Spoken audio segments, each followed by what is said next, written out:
This weird thing. Sometimes when we go to places, there's something that picks up like a feedback on the headphones. You can hear it. It's the 5G towers here. I know, we're getting like AM radio. It's my vaccine. My vaccine's recording us. How you doing, man? Well, Good to see you. good to see you. Sorry about yesterday. Yeah, well, I said that's your blue check privilege. I know. I got to show you something. It's really beginning to seep in, the privilege you get with the blue check. I saw you posting on Nostr. We were with Odell. He shamed me out of it. He fucking shamed my blue check away. He does it to me week in and week out. I know. I haven't relented yet. I felt bad afterwards. And then I was like, Danny, what would you do? He's like, I wouldn't have one. I don't have one. Yeah, I mean, you'll go back on it. I figure, I mean, we have this conversation every week where it's like, I'm down to straddle both. Why not leverage the blue check to meme the WEF out of existence? You're on the inside. Weaponize it against them. Fuck, I want mine back now. I'm going to tell Odell. He shamed me hard. I can work out, but that it's like, it's his brand. I get it. Well, anyway, don't worry about yesterday. We had all these notes and then you didn't arrive and then you dropped a new article. Ooh, The BIS one. We want to talk about that. I'm down. Yeah. So thank you for reading 25-page report so we didn't have to. It was a long one. Yeah. It was very verbose. They're using a lot of vague language, but that's what I try to do. I saw somebody tweeting about it. And I was like, all right, I'll dive into this. They're saying it's scary. And then I dove in, and it's scary with their intent, but their implementation, I don't think, will be successful. Well, yeah, that's one of the things. I've always thought technically, how will they actually do this? I kind of like the fragmentation of the financial system in that I've got Visa, I've got MasterCard, I've got Amex, I've got Bitcoin, I've got cash. If one part goes down, I just use the other part. This idea that you would have one entire system for all our money, we know how unreliable Ethereum is. If there's a problem, if it breaks down, what happens? The world stop? Yeah, and they touch on it towards the end of the blueprint. It's the blueprint for the new monetary system run on CBDCs. They have a very small section at the end called cyber resilience, where they just sort of hand wave and say, yeah, we're going to invest in cyber resilience to make sure that this system can't be hacked. But I don't have faith that they'll be able to do that. Yeah, but hacking's one thing. It's just if something breaks on the blockchain they're using, maybe Ethereum, if they have some kind of issue, because Ethereum has that. Oh, yeah.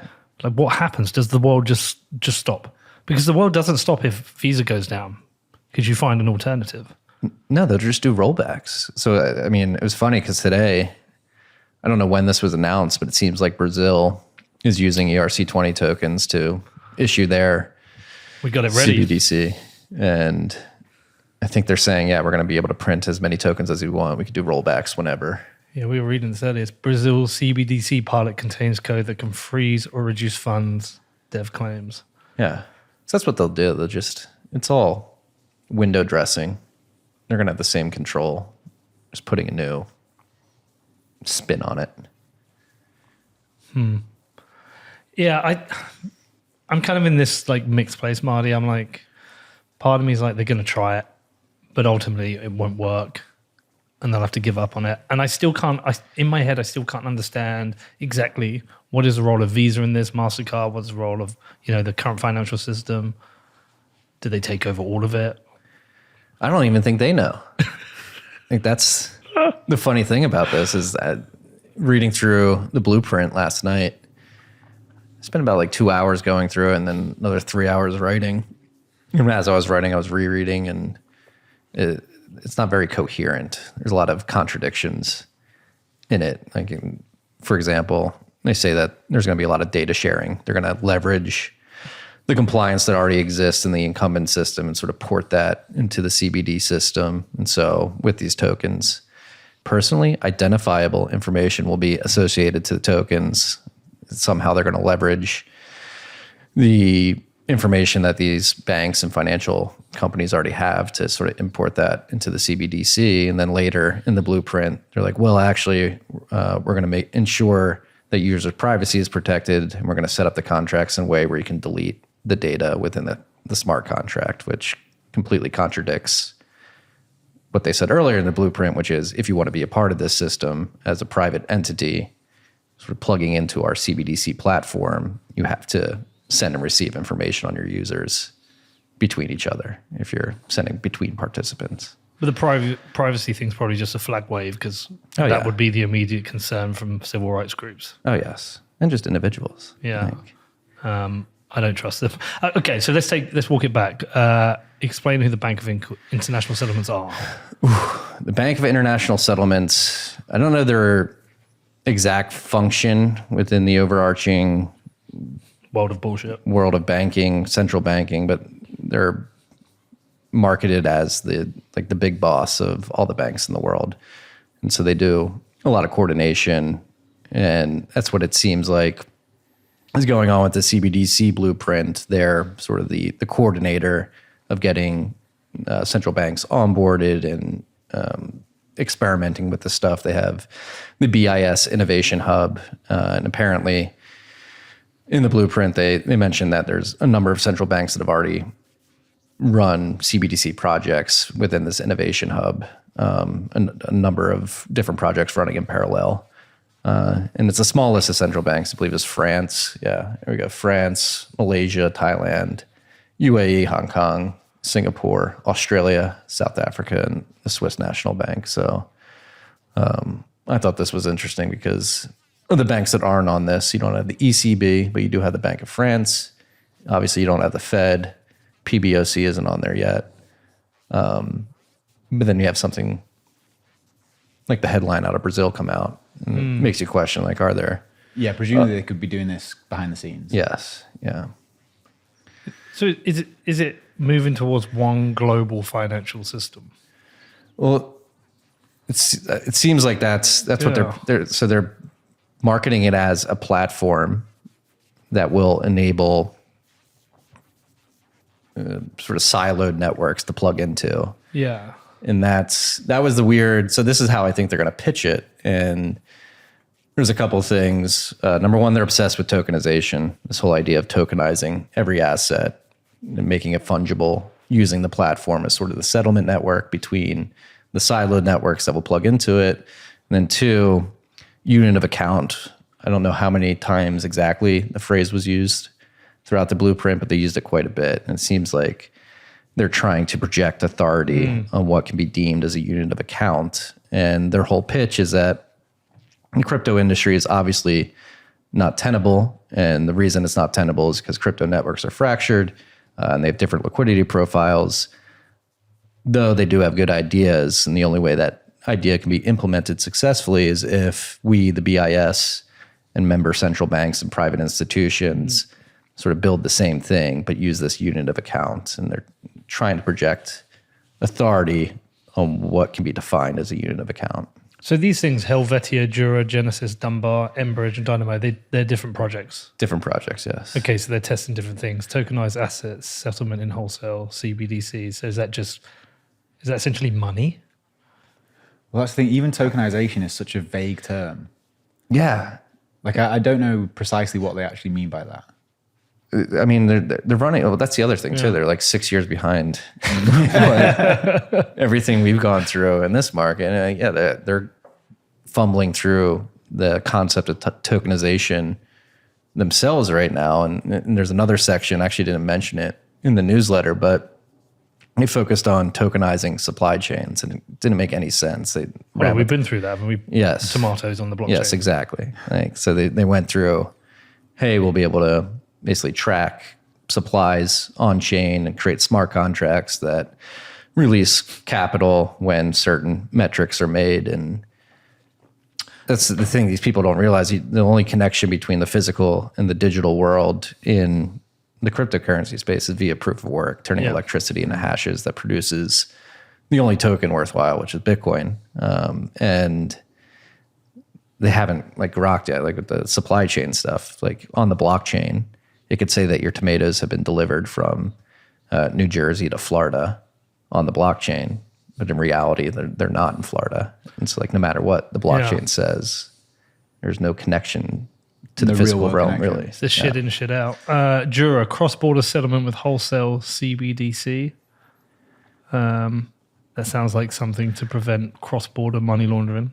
Well, and that's a very interesting thing about this blueprint too, is that they're very particular about their language, but that's what I try to do with this newsletter. I believe if you scroll down, We'll make sure we put it out there. the language, the way they write is like all rosy. Like, hey, this is going to be great innovation. It's going to be great for consumers. It's going to be great for banks.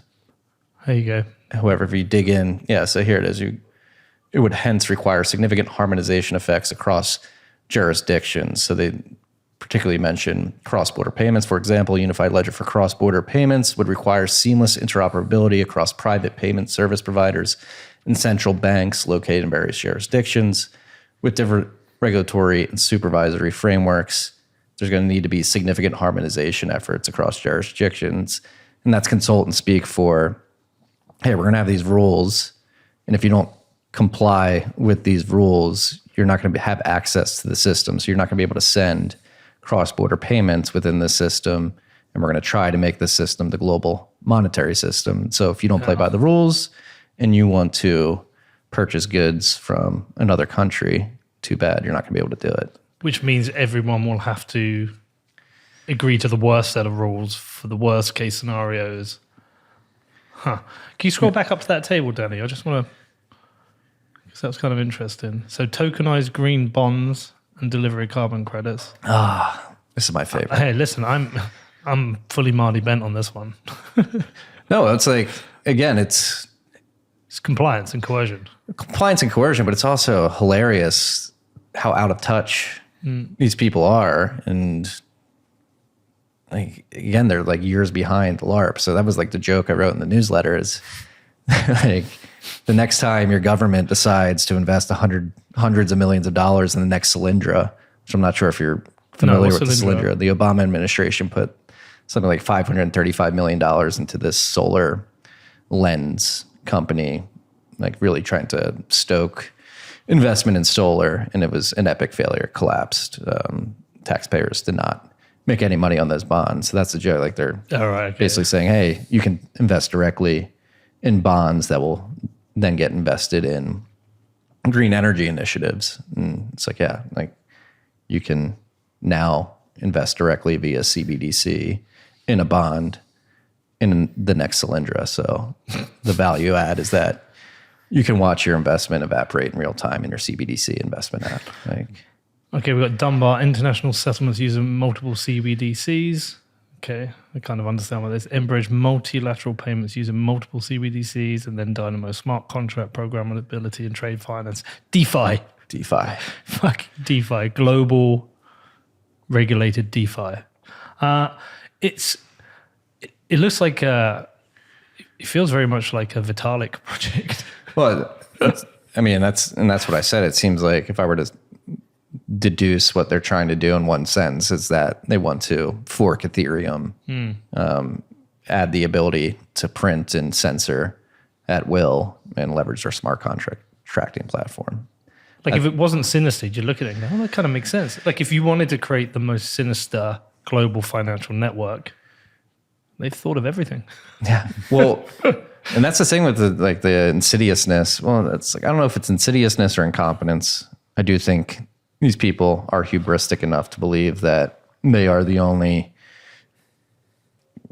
group of individuals capable of facilitating a functioning global monetary system. I think they truly believe that they have the degrees and the experience and the prowess to do it, and nobody or nothing else does. And so I do think part of it's earnest, but then the other side of me is like, if you read it, it's very obvious consultant speak where it's like veiled threats throughout and very like light nudging. Again, going back to like the unit of account, like they're projecting authority over the definition of what can be a unit of account throughout the blueprint, and essentially just trying to bamboozle everybody into thinking that only the BIS and member banks can decide what a unit of account is, which is completely antithetical to what many Bitcoiners believe, is that Bitcoin or money more broadly is a tool, a good that the market emerges on. And naturally, via the properties of that money, Bitcoin, scarce, transferable, divisible, all that good stuff. Can't be controlled, most importantly. But Well, that's what I took from your notes, trusting the stewardship of money. yeah. Well, that's the other thing. That you can we should trust these motherfuckers. Yeah, well, you get to page 2, and you can sort of disregard everything they write after page 2 because they say crypto can't be trusted. The only institutions that can be trusted to steward money and monetary systems are central banks. And well, if you take Bitcoin out of that, they're kind of right. Crypto can't really be trusted. no, oh, exactly. Yeah. So that's the other thing. Is like they're exactly right. Like crypto can't be trusted. It is fractured. The liquidity profiles are fractured, and it's been wrought with egregious scammers that have just burned people. We're the grown-ups in the room. The ideas were good. We're just going to combine all of them and give you one platform to do it all, which is smart. Yeah, sometimes I wonder if they know what they're doing is sinister or they believe what they're doing is right. You know, if you're in that position working for the BIS or one of the central banks and you've been charged with looking into crypto and how a CBDC could work, I can believe there are people in there who think they're doing the right thing. It's like, wow, what do you mean? We can end all crime? We can stop all money laundering? You know, we can make society operate. But I think they can give themselves a utopian narrative of why they should be doing this. There are clearly some evil fucks in there, but I think some of them think they're doing the right thing. Oh, definitely. It's like power gone to the head. Yeah, the underlings, like middle management and analysts, probably definitely believe that. But I mean, we just look at history. What's going on? The BIS, not many people know this. Is the Nazis. No, I don't know about the Nazis. I think there's a connection to the Nazis. There might be. Could be wrong. I was going to say, there's a documentary out there, lesser known documentary. I highly recommend anybody go watch it. All the Plenary's Men, PLENARY''S. And it basically dives into the HSBC crisis with the Mexican drug lords. Remember when HSBC had form-fitted teller windows for suitcases of cash that they were accepting from Mexican drug cartels and sort of brushing it on the rug, taking their business, taking the fees. That blew up and went up the courts. HSBC wound up getting a slap on the wrist, and the BIS was heavily involved in coordinating between the many jurisdictions that this particular case sort of bled into, and sort of said, hey, you're only going to give these guys a slap on the wrist. Like, it's not going to go that far.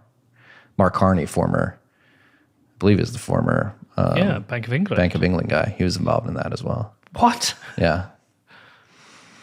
I don't understand that, because that's pure criminality. Oh, yes. And so that goes back to, I agree, there are definitely people within these institutions who think they're doing the right thing. But at the top, history has proven that those with the most power within these institutions are wholly corrupt and engage in criminal activity with impunity.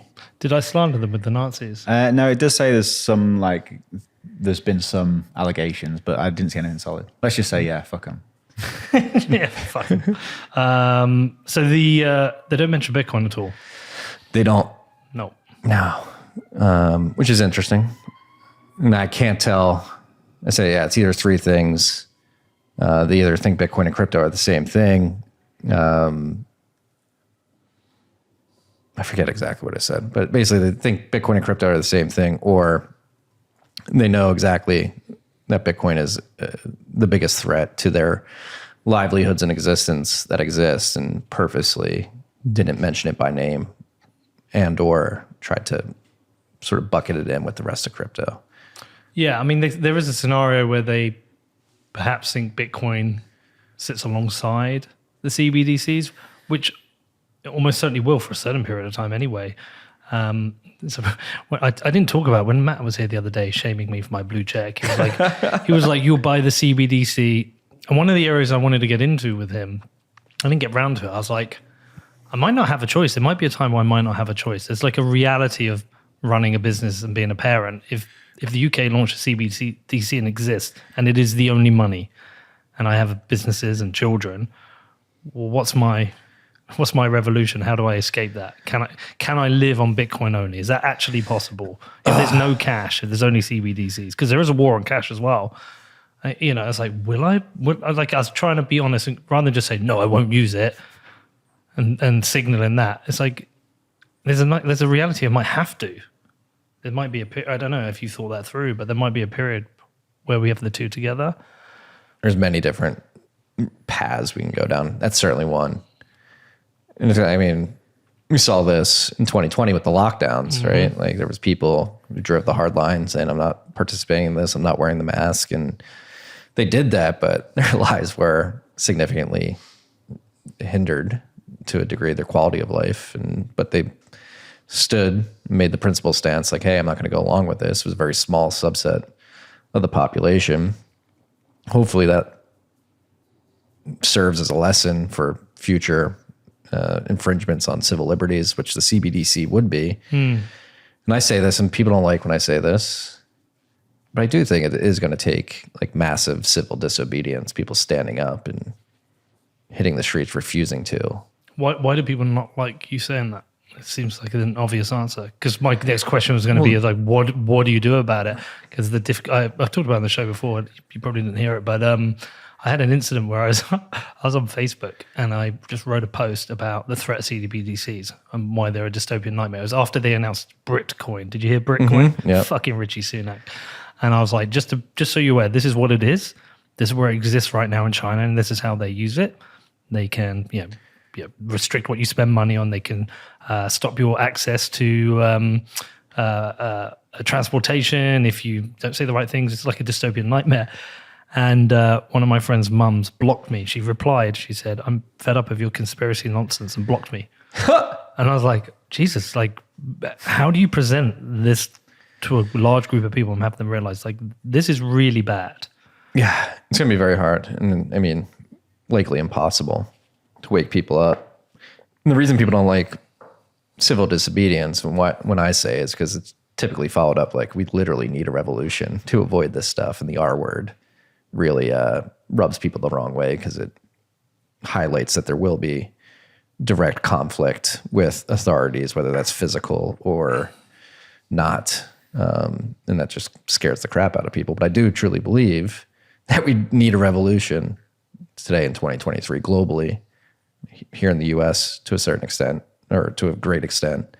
And yeah, it just rubs people the wrong way because they don't like to think of conflict and having to participate in that, because it is going to take balls if you do want to stand up and actually be part of a revolution, which I think is wholly necessary right now. Like the people in charge, I'll go Marty Jones. Like they hate us. Marty Jones. They don't like they don't. You haven't been so Marty Jones recently. Nah, I've got 2 kids now. It's But there's almost no way around it without civil disobedience. Like you two both run businesses. They're surely going to demand that tax is paid using the CBDC. So you have to break the law if you are not going to use it. And if that's a widespread thing, like it's easy to say it. It's easier to say what you would do than do it when put in the reality of the situation. Yeah.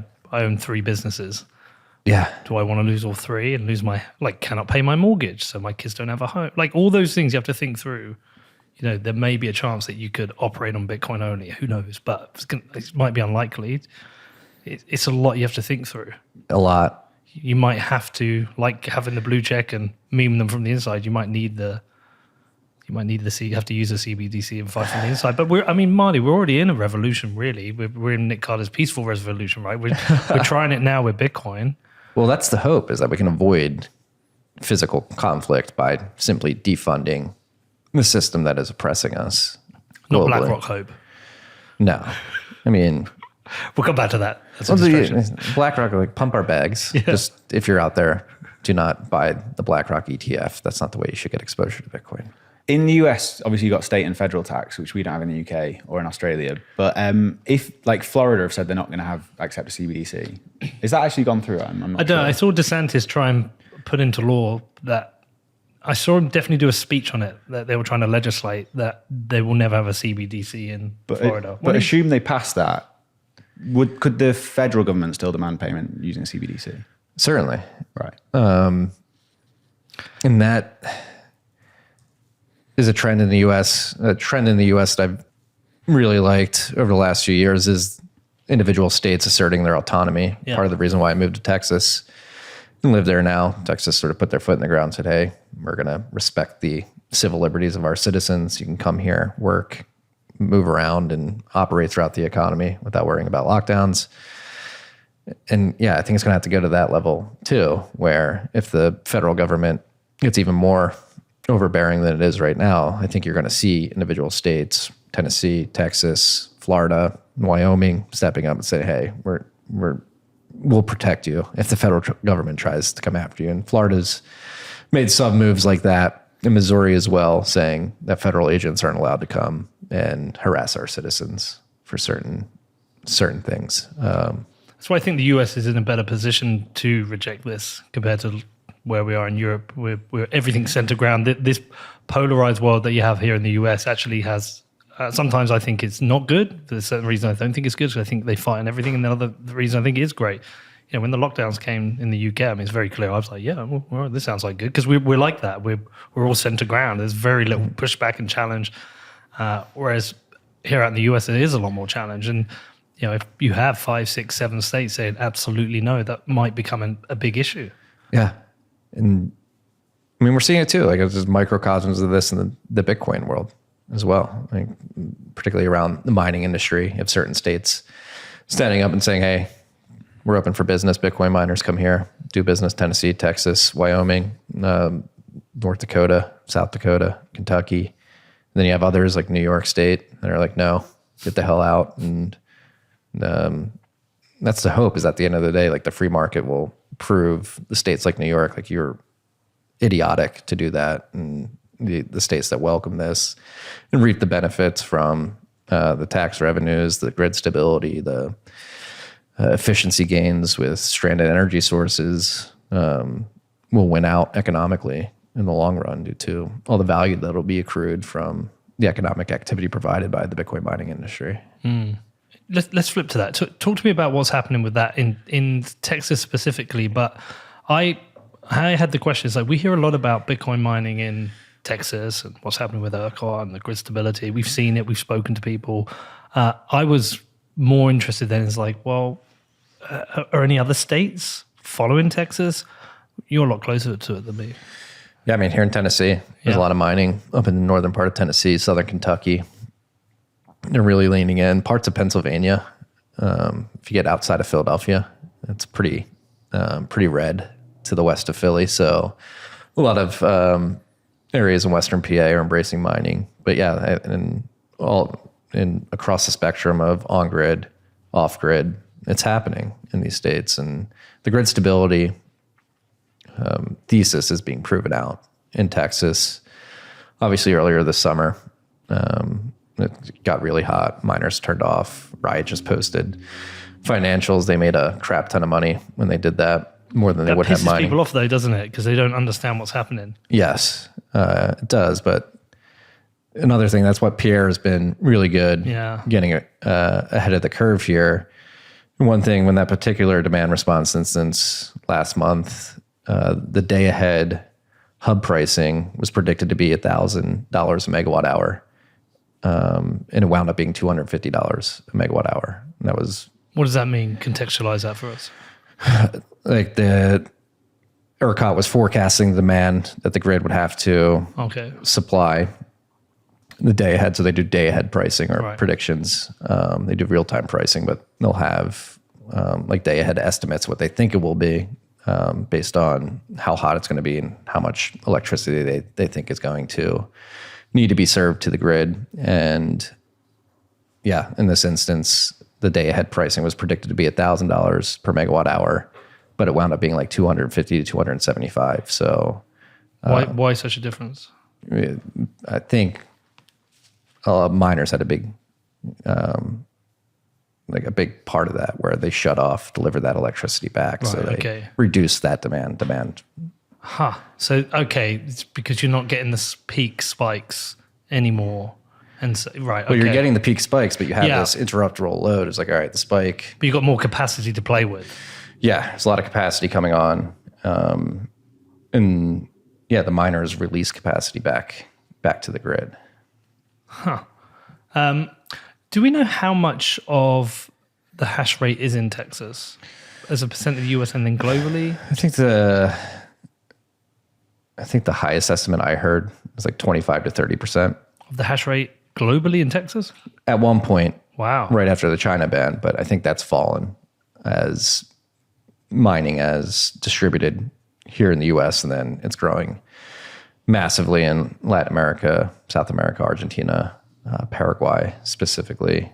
Middle East is getting in as well. Kingdom of Bhutan is aping in. And so, I think they're at one point post-China ban for a small amount of time, Texas had like something like 20 to 30%. So there isn't too much. There isn't like a density that's concerning. No, it's not what China was back in its heyday. Okay. The hash rate continues to go up. Oh, yes, it does. And up. And I can't understand why. Well, talk to me what's happening. You're a lot closer to it. Are they front running us? No, I think I don't know exactly why it's screaming. Like, you can't know why individual miners are making the choices they are in aggregate, but I do think we have energy prices falling here in the U.S.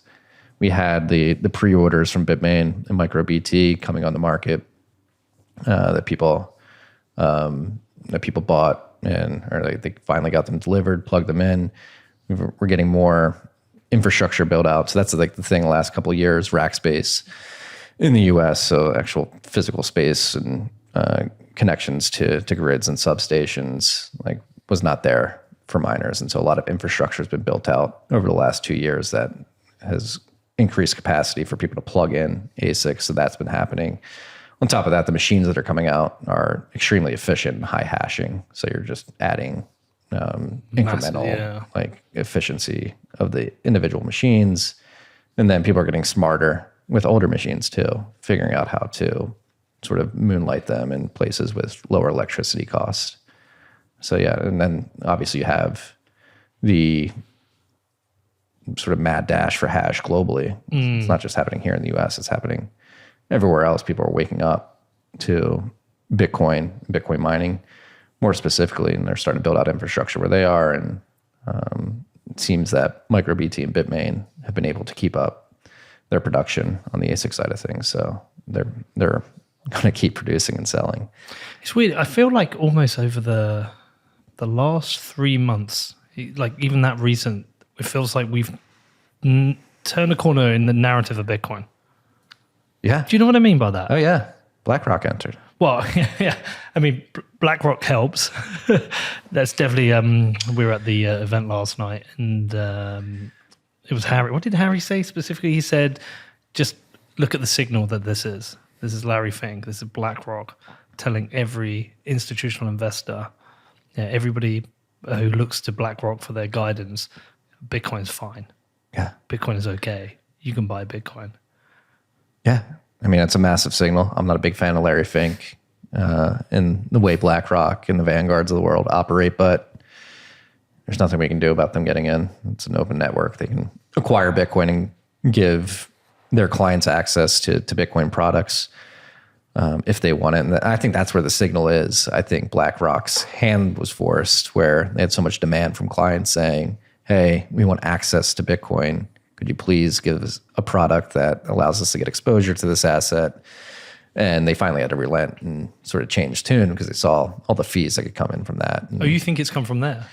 I would imagine, yeah. I think that it's probably most likely being driven by client demand, wanting exposure to Bitcoin. And then Larry Fink being the capitalist that he is, saying, all right, I'll bend the knee on this one and get the fees.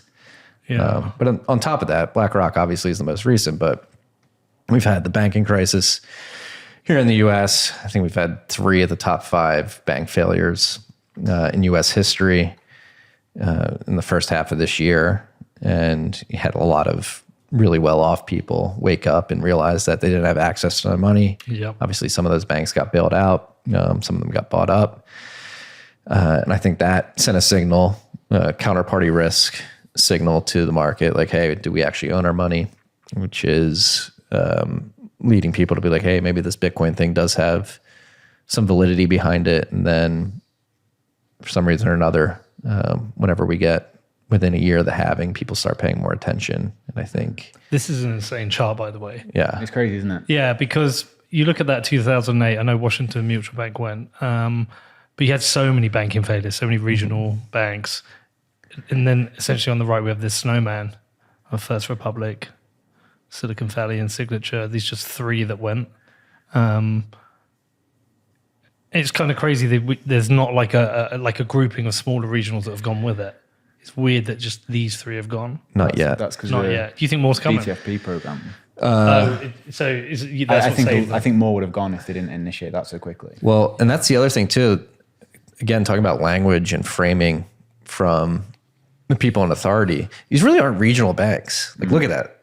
Those aren't regional banks. They were positioning it as a regional banking crisis while this was all going. Oh yeah, I know. Yeah, 2008. But no, I agree with you there. But like that, they try to paint Signature Bank, Silicon Valley Bank, and First Republic Bank as regional banks. Niche banks, maybe. Yeah, from a narrative perspective. But no, these banks each had individual account holders with over $1 billion in deposits. Pretty positive, and so they're not like your regional, Yeah. like down the block county bank. They're pretty massive banks. So I think we're in the eye of the storm with this banking crisis. Like, I think it could be similar to '08, where we had the blow-ups in the beginning of the year. Things cooled down for a bit over the summer, then in fall, things really started to heat up. What are you seeing that's making you think that? I mean, I just don't. Is it like a general sense of the market? Well, that and like where interest rates are. Like, Right. these banks blew up for particular reasons. Like, number one, they had extremely concentrated deposit risk. Two, they have duration risk with the assets they're backing, like with the treasuries, and obviously with what rates have done over the last 2 years. Like, I find it hard to believe that it's only three banks that have the problems that Signature, Silicon Valley, and First Republic had. Yeah, we had Jeff Ross in earlier, and he was discussing it because your CPI print came out at 3% today. Yeah. I think we're still at 9% in the UK because we're fucked. But he thinks power should pivot now. And he's got the excuse to. Yeah, but he doesn't think he will. No, I mean, he had two Fed governors out earlier this week choreographing that they're probably going to do 2 more 25 bip hikes, I believe. So they're going to hike into massively falling inflation.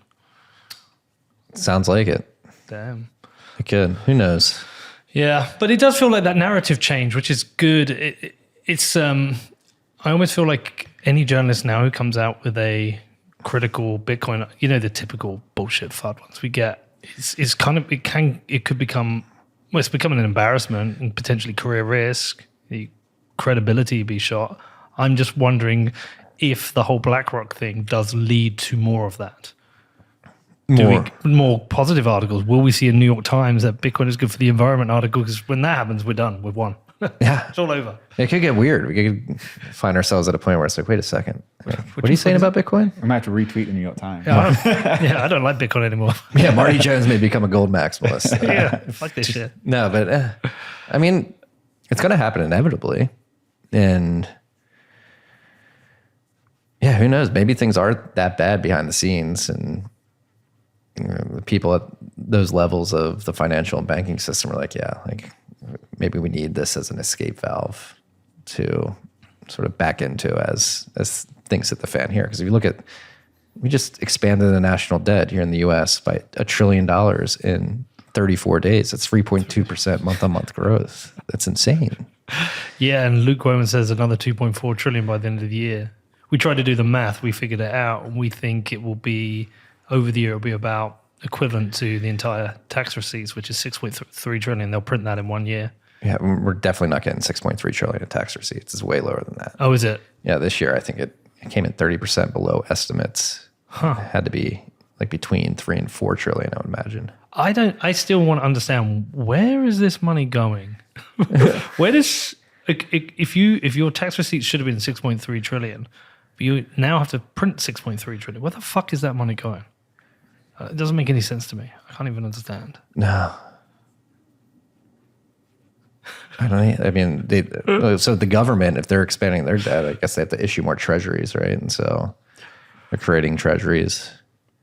It's just insanity to me. But yeah, look, this narrative change I think is super good. It's cool. I know you've always been like, we're gonna win. And I know you've always said it. We're winning. We're winning. We're winning. But I know you've always been bullish on it. I always have this thing in the back of my mind, Marty. Maybe it's the Englishness in me, but I was like, always like, they're not gonna let us win. Once we get near, they're going to take it from us. They're going to stop us. They still might in Europe because we're fucking idiots. But I think here in the US, you're closer anyway.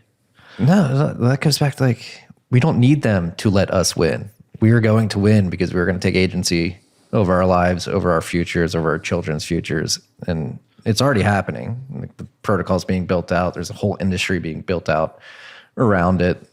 People know more about Bitcoin than ever before. It's been a brand name for quite some time. Like, we don't need them to let us do anything. We could do this. We are doing it ourselves now. And that's, again, going back to the revolution word. Like, I do think this revolution, it's literally a decision individuals make. It's like, oh, like, you don't have to give them power.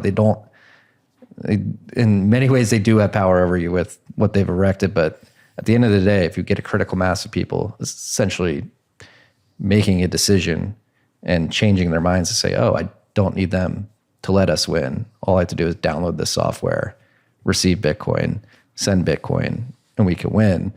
That's what I think it's going to take, is literally just a shift in people's mentalities around this is, oh, we need them to write laws to let us win. Like, we don't need that. Like, we're already winning. It's already being built out. We just need to make the conscious decision, like, oh, this is what I'm going to use.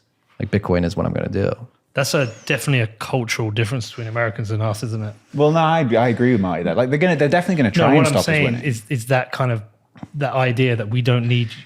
I think there's a massive cultural difference between the US and Europe in those terms. There is certainly a cultural difference, but I'm fully with Marty on that. I think the way they're most likely to try and stop us winning. Yeah, but it's not about us. I'm saying as a nation, like you have a critical mass who can do this, who think like this.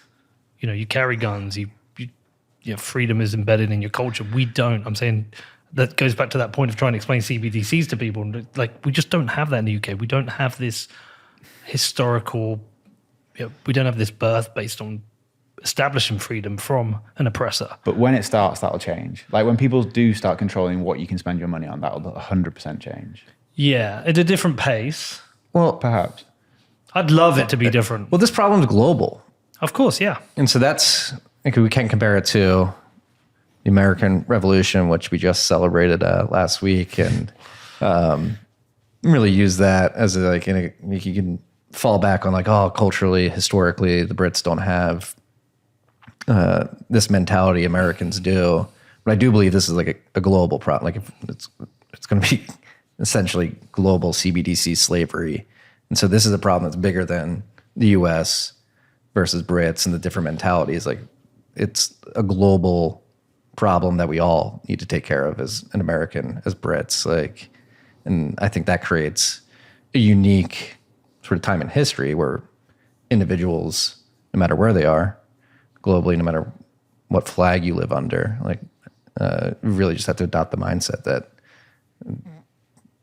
it's going to sound very like John Lennon, like socialist, like there are no borders, but like the individuals around the world with the same idea can make it happen. Like, it only took the stats range from like, I think 2 to 7% of individuals in the 13 colonies when we had the Revolutionary War actually got up and fought and made the revolution happen. Like, I think we could do that probably on even a smaller scale with Bitcoin, due to the fact that we have the communications technology we have the access to the software. And again, Bitcoin as a tool, in terms of the leverage it gives you against violence, is probably the most high leverage tool that we've had against a massive state actor in human history. Yeah, I'm with you 100%. Come to UK. Come I've to never Bedford. been. You've never been. I'll fucking fly you over if you want to come, but I'll make you go to a football match. I think you'd like it. I think you'd enjoy London. I think I would too. Yeah. It is. I mean, look, we come to the US every 6 weeks to make this show because the US is in the mindset of understanding it, of developing it, of builders. We have a very small number of people in the UK who really care about this. It's a real hard slog. And look, don't get me wrong, I feel a responsibility to actually spend more time in the UK and talk to people about Bitcoin, but it's really like working against a closed door with a lot of people. Well, what do you think it would take? I'm going to stand up for the UK question. here. I don't think that's true. I think You left. True. You left. But like, of my friendship group, people are fucking sick of it. People are ready for a change. And like, you have a meetup before your home games that get more people than the San Francisco Bit Devs. Like, That is people true. are willing to listen That is to true. this. Well, and I think that's true everywhere. It's just this, again, going back to, it's a decision people make consciously. Most people are the silent majority who do believe this, who are like, the CBDC is pretty fucked. Like, I don't want to live in that world, but they're afraid to speak up because there's this weird, again, like catering to authority. And I think these people, yes, they may have guns, they may have systems set up, but if enough people make that conscious decision to flip their mind and say, no, like, you're not doing it. It's like, I am Spartacus. Like, I just recorded with Ed Dowd, and we were having a very similar conversation, and that's essentially the conclusion we came to, is just we need enough people to stand up and say, I am Spartacus. Like, this is not happening anymore. I think what it is I don't think we have enough loud voices in the UK. It's probably a better way of putting it. If you look here, you have The loudest voices on the planet. well, but you have like It's what we're known for, isn't it? you have a Kennedy and DeSantis and to some extent Vivek Ramaswamy all saying, I want to be president and I'm pro Bitcoin. You had Governor Abbott, you have Ted Cruz, you have Senator Lummis, you've got senators and you've got congressmen, you've got Warren Davis, and you've got loud people in politics going, I support this. I think we've had one guy talk about Ethereum in Parliament, a couple loosely mention it, but then the anti-establishment people we have really weird profiles in the UK. So who are our anti-establishment people? Nigel Farage. Nigel Farage is not liked Yeah. at all. Like, just he is largely disliked apart from a niche group of people who you would say are. We have a different right wing in the UK. He's just not trusted. We have Majid? Majid's good. We've got Lawrence Fox. He's eccentric. Yeah. Constantine Christian? Constantine is the newest one that's come out who's become really good. He's pretty centrist too. Yeah, he is He's just rational. He's a rational anti-establishment, but actually, he's not even anti-establishment because I've seen him get an argument over somebody saying wanting to burn it all down. He's probably the best we've got in the loudest voice. Then you've got your Katie Hopkins. The problem is the loud voices we've had aren't rational, and they've tended to get buy-in from Daily Mail readers and ultra-right sources. So that we haven't had like rational people with conservative opinions. We've got Russell Brand. Russell Brand's a good one, and Ricky Gervais is good, but we just don't have the density. Yeah. If our politicians relied on donations the same way American politicians do, I bet a lot more would be pro-Bitcoin. How many, could you name 10 well-known voices who are pro-Bitcoin in the UK? Could you name 5? No, I probably couldn't. Yeah. And that's our problem. Whereas here, I can give you 3 presidential candidates. There's one right here. Yeah, but I would say I'm not even that well known, and that gets into a whole different area where I've thought the idea is like maybe I need to own that and go and try and do that. We got to get Bedford to the Premier League. Yes, if we get Bedford to the Premier League, we would fucking do that. But we don't have that. We don't, like, Gary Lineker would be great, but he isn't. We don't have that. Ricky Gervais has mentioned it. No, not Ricky Gervais, Russell Brand, but we don't have a density of voices against this. And it is tricky. I'm not saying, I'm sounding defeatist. I want to do something about it, but it's harder. And so we're almost relying on the signal from the US. If the US went pro-Bitcoin, we'd have to. Yeah. We'd have to go pro-Bitcoin. I mean, that's the game theory. Yeah. Right? And we can lead the way here. But like stepping back from Bitcoin too, and we have this problem in the United States where, again, it's like waking people up. And this, I mean, our political system and the way elections happen and the sort of positioning by each side during election season and outside of election season, frankly, like it does everybody a disservice because red team versus blue team. And people here in the US particularly, it's hyper partisan. Like people have been driven to both ends of the spectrum. There's very few people meeting in the middle these days. And it's because via the media and the political apparatus, they've been put into this argumentative framework that's like it's the red team is hurting you, the blue team is hurting you. And that's like the only thing they believe they have to debate about, where it's like, no, red team, blue team is actually a uniparty behind the scenes. Meet the new boss, same as the old boss. They're creating this conflict and these fights that they cede to the public. But at the end of the day, they're all military industrial complex goons. They all print more money. They all get us into more debt. And that's why, again, I think Bitcoin is maybe not a silver bullet, but the most potent bullet we have in terms of like, hey, switch that framework that you've been put in, red team versus blue team, to they're both bad. And really the problem is the money that enables them to be as bad as they are. And Orange team, whatever you want to call it, just it's the money. And it's interesting because it has become this voting block now. Oh yeah. There's a disincentive to be anti-Bitcoin now, which I think is why DeSantis and RFK and Vivek have all gone pro-Bitcoin, because they know how significant that voting block is. Yeah. And this goes back, again, tying it to like the American Revolution and 2 to 3% of colonists back then standing up against the British. Today's day, it's like the meme war. Like you just have literally people on Twitter, outside of Twitter, via podcasts, just giving better arguments, sometimes using memes.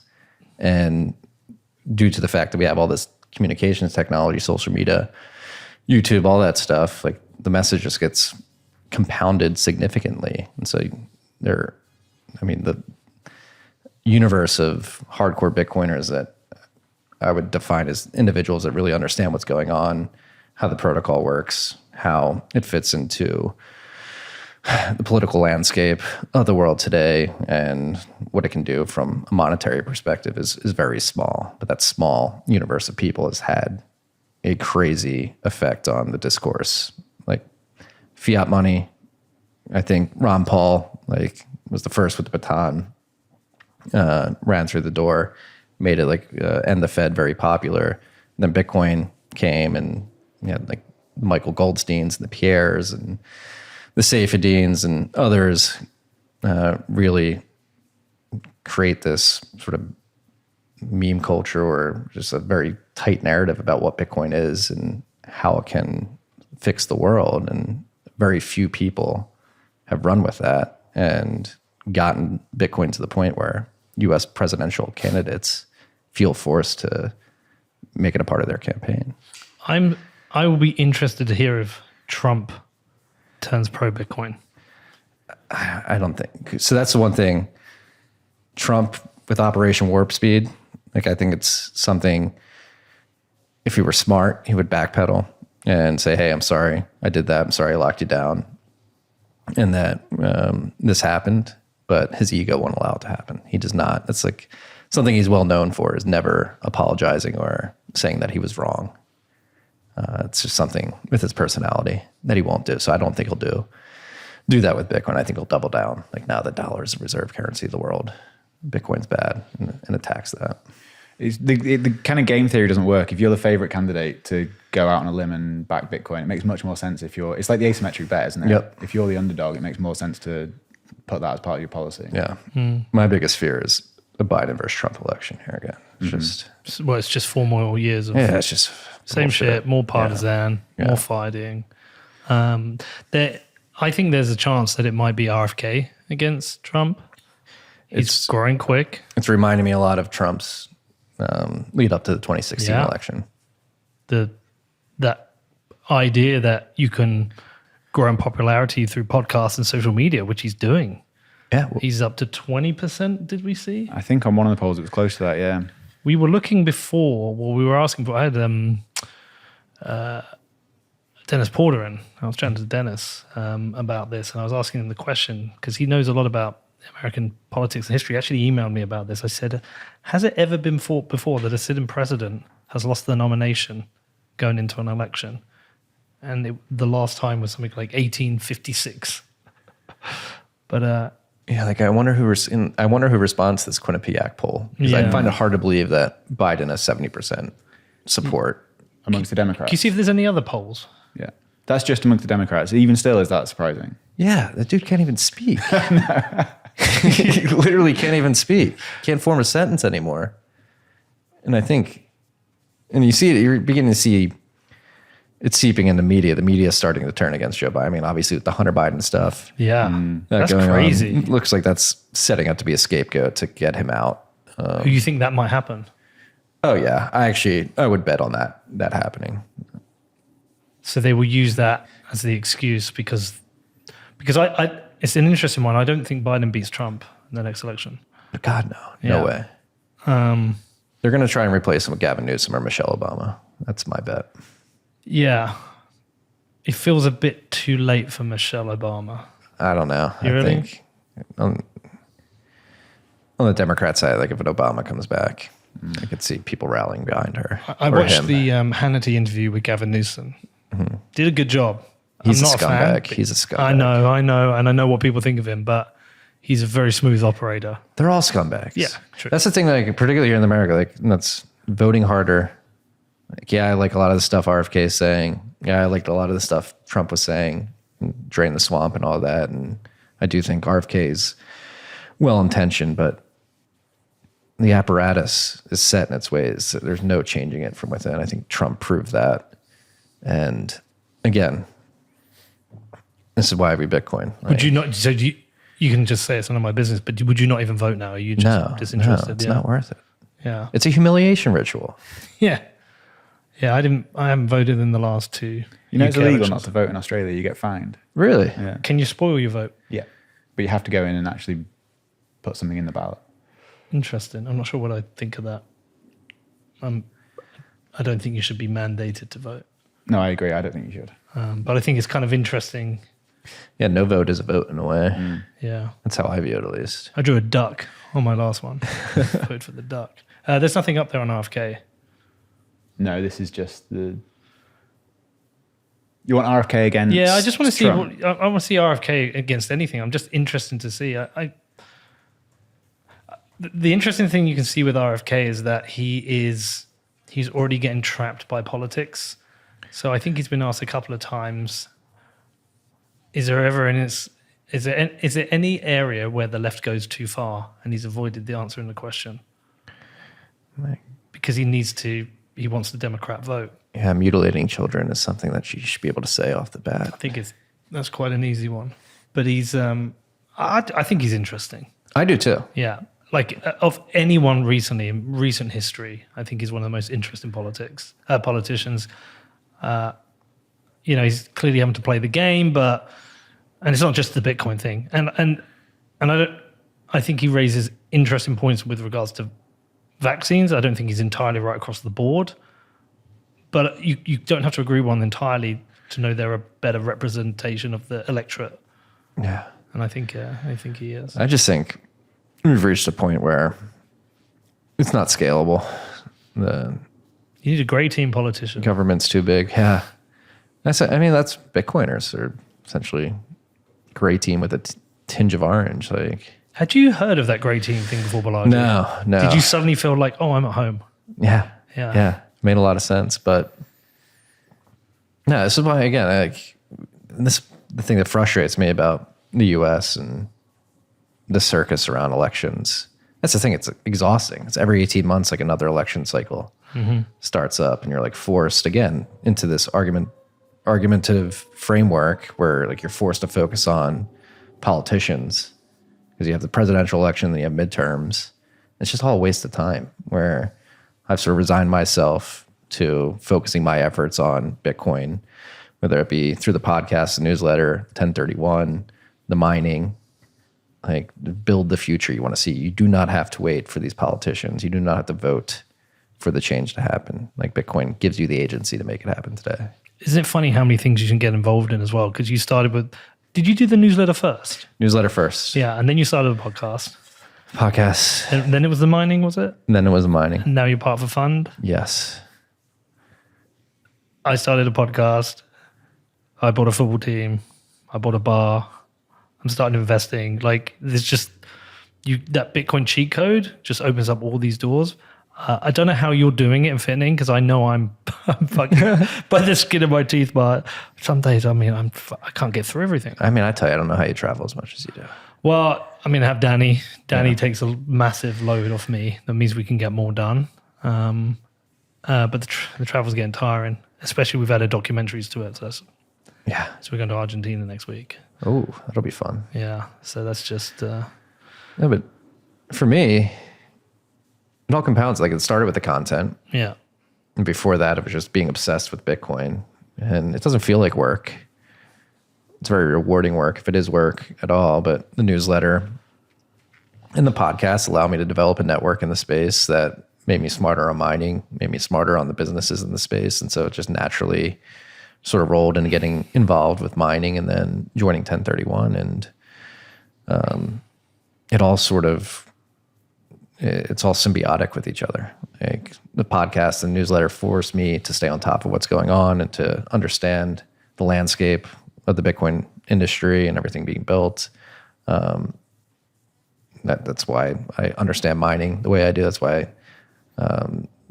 for venture, it's made me really good at being able to suss out what's a good deal, what's not, who's it building what, when, what may be needed at any given point in time, like what products are needed out there. And I feel incredibly lucky to have gotten this position. It wasn't intentional at all. It was literally me just scratching my itch, my obsession with Bitcoin. And luckily in 2017, enough people bugged me to tell them what was going on that I started the newsletter. I rolled into the podcast and just sort of been letting it take me where it takes me, you know? It's such a weird ride. Yeah. Did you start the podcast in 18? 17. 17. Do you remember when? So August 31st, 2017. So that's about 2 months before I started mine. Yeah. And I don't know about you. It was a hobby. It's a fucking hobby. Yeah. Just I'll start a podcast. Why not? Well, I got forced into it. I was working Barstool. The Barstool guy. Yeah. Lou. Shout out to Lou Roberts. He was like, yeah, the newsletter's good and all, but it's not enough. Like podcasting's the thing. Like you got to start a podcast. I was like, all right, teach me. And luckily I was in New York. There were a lot of Bitcoin developers and people in the space there. So it was easy to get people to interview. And then I found out I liked it. I was somewhat okay at it at least. And yeah, it'll be 6 years in August, which is hard to believe. I know, 6 years in November. November 17th was my first one. Recorded in LA, and it's just such a weird ride. Do you look forward? Do you ever think it won't be a Bitcoin podcast? Yeah. Or do you hope it won't be a Bitcoin podcast? Yeah, at some point, mine won't be. it's like starting an internet podcast in the 90s. Like, are there any more internet podcasts? Like, everything's going to be touching Bitcoin at some point. And that's where, I've been intentional. Sort of where I started branding TFTC as Bitcoin, freedom, and beauty in the digital age, because I think there's these tangential themes that sort of align well with Bitcoin. Yep.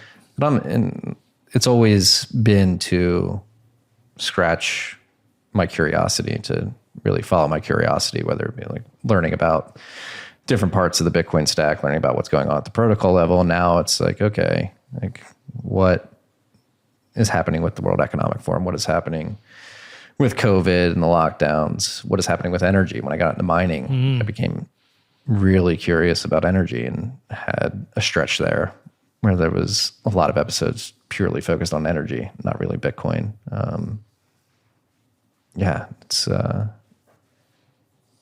It's allowing me to just like be curious about things and explore them. I'm optimistic. Yeah. I am. I do think, I think we can do this. I think we're doing it. I think things do seem dire out there in many parts of the world. The economic situation does seem dire. But I do think the human spirit will prevail. I do think what we're doing here is very important. I think it's working.